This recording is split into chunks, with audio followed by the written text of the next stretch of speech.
Saudações a vocês, caríssimos internautas do Namibe Fala a Verdade. Hoje é quinta-feira, 30 de dezembro de 2021. Estamos a um passo para 2022. O nosso tema de hoje será balanço de 2021 e perspectivas para 2022. E como convidado para a abordagem do nosso tema, temos aqui o nosso caríssimo professor de filosofia, Batista Sangongo.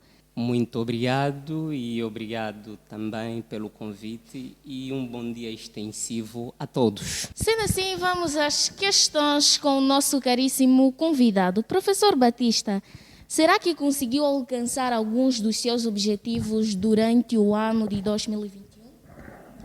Bom, na verdade alguns foram alcançados, mas deixa-me dizer já que foi um ano bastante difícil,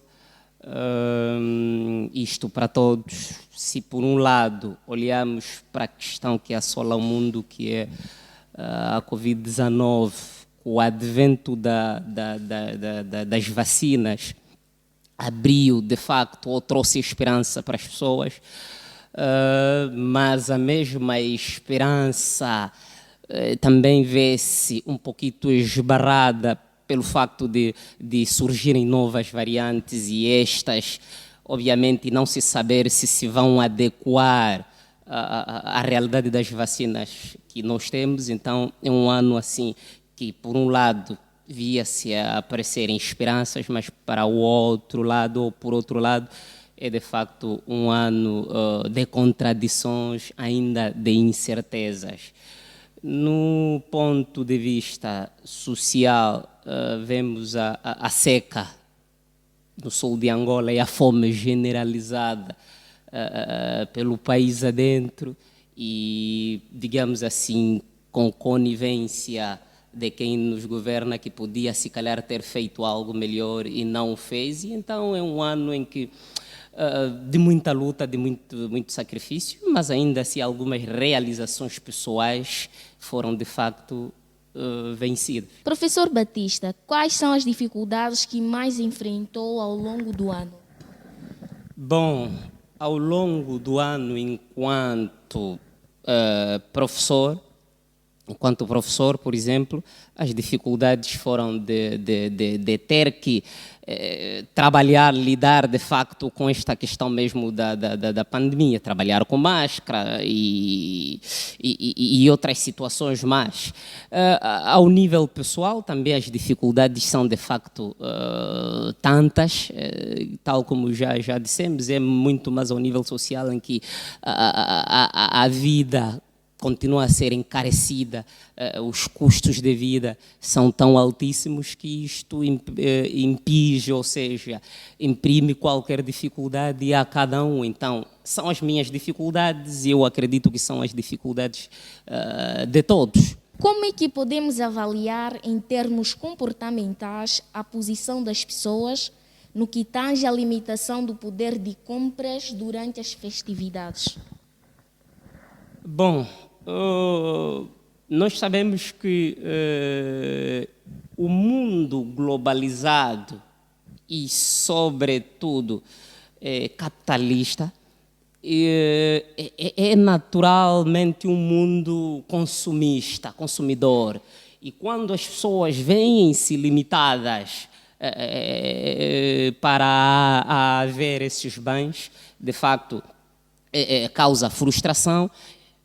Sobretudo porque o que devemos entender é que as pessoas não estão educadas para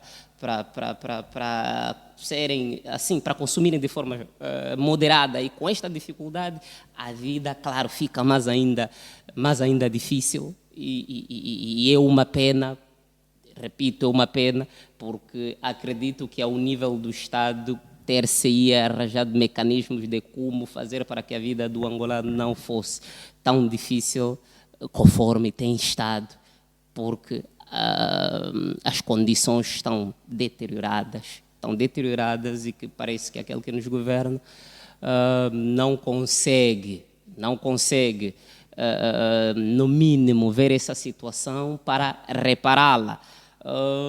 E as pronunciações relativamente a estes assuntos, as pronunciações, por exemplo, do Presidente da República não têm sido assim agradáveis quando se propõe em conversar, em falar. Bom, vemos que parece não ter alguém a aconselhá-lo. Acha que os alunos, ou seja, não só os alunos, como também as populações, têm cumprido na realidade com as medidas de segurança para minimizar a contaminação da Covid? Eu penso que o mínimo se tem feito, mas é assim, repare, minha amiga, ou você fica isolado, fica distante de tudo e morres à fome, ou então tens de sair para a procura. E é preciso dizer aqui que há lutas que te vão obrigar, de facto, estar naquela de enchente, não ter como observar o afastamento, enfim, porque nós sabemos que só a máscara, de per si, não ajuda. Então, as lutas, vemos a crescente do número de Covid nos últimos dias, é por causa, de facto, da própria mobilidade social, mas há quem ainda vai dizendo que o atraso do salário também provocou nisso, porque quando as verbas estavam nas contas, as pessoas não observaram, por causa das enchentes, aquela luta ao aderirem aos multicaixas, enfim, e isto não ajuda. Então, o combate à Covid-19 e a prevenção tem de ser uma política bem estruturada. Agora, se nós pensarmos que as pessoas vão ficar a casa obedecendo assim como nós queremos que seja, não é possível, porque elas terão de ir à luta, e neste ir à luta é onde também está a contaminação. Ou seja, as condições que têm sido oferecidas para as populações não têm sido suficientes para proteger-se e procurar alimentação. Absolutamente, porque é aquilo que nós já dissemos, a vida está cada vez mais difícil, então as pessoas têm de ir à luta, e nesta luta, claro, não estamos a dizer que as pessoas não devam ser disciplinadas, o que estamos a dizer é que, algumas vezes, as medidas não se vão adequando à condição de vida do cidadão. Então, ou ele tem de escolher morrer à fome ou morrer por Covid. Então, nestas condições, vale a pena ir à luta à procura do farnel. Se nesta procura der de facto para obedecer a estas regras, sim, vamos fazê-lo. Mas, algumas vezes, ultrapassa muito esta questão de obedecer às regras de biossegurança. E muitas das vezes o que as nossas populações encarecidas mais almejam tem sido apenas as 3 refeições ao dia, ou seja, mata-bicho, almoço e jantar. Hoje em dia, até o angolano de nível médio não tem as 3 refeições. Pequeno almoço, o almoço e o jantar, não, está difícil. Então, se para o angolano de nível médio está difícil, para dizer da maioria que não chega ao nível médio. Então, as condições, repito, continuam difíceis, cada vez mais difíceis, e que talvez isso é que agite mais a perspectiva política para o próximo ano. A perspectiva no ramo político avizinha-se uma luta e bem desenhada, em que todo mundo está ansioso para chegar para lá, porque, no fundo, a forma de como nós darmos resposta a tudo o que vivemos é o momento eleitoral. É lá onde eu sou livre, de facto, de dizer quero isto e não quero aquilo. É lá onde eu tenho chicote para punir aquele que, de facto, devia fazer alguma coisa e não fez, quando, na verdade, tem condições. Nós devemos entender também que aqueles que nos governam, não sei por que andam alienados. Se eu, enquanto cidadão, confio em você, você só deve fazer aquilo que, de facto, me prometeu. Porque isto que eu ao te votar, acreditei. Então, podemos ver uma luta política próximo ano muito, muito interessante, fruto, de facto, das convulsões sociais, fruto da vida, de facto, degradante que o angolano vai vivendo. Para o ano que vem, quais são os seus desejos no ramo acadêmico, profissional e também social? Primeiro, eu desejo que no próximo ano os nossos cientistas consigam adequar as vacinas às novas variantes. Isto vai permitir, de facto, o mundo não se fechar, o continente não se fechar e o nosso país também. Este é o desejo para que, de facto, consigamos sair dessa, porque sem saúde não se faz nada. Este é o primeiro desejo, que isto aconteça. O segundo, ao nível pessoal, como tenciono voltar a estudar, então este é meu desejo, que no próximo ano eu consiga voltar a estudar. E outros desejos é, de facto, que próximo ano os angolanos tenham a consciência daquilo que vão fazer com o maior desafio, porque o maior desafio, de facto, serão as eleições, e que o angolano tenha a consciência daquilo que vai fazer, porque é o único momento que tem. Muitas pessoas querem, de facto, mudança, querem que as coisas aconteçam de forma diferente. Minha amiga, eu te digo, não é possível que a coisa aconteça diferente se você fizer a mesma coisa. Você não pode esperar outro resultado quando você faz a mesma coisa.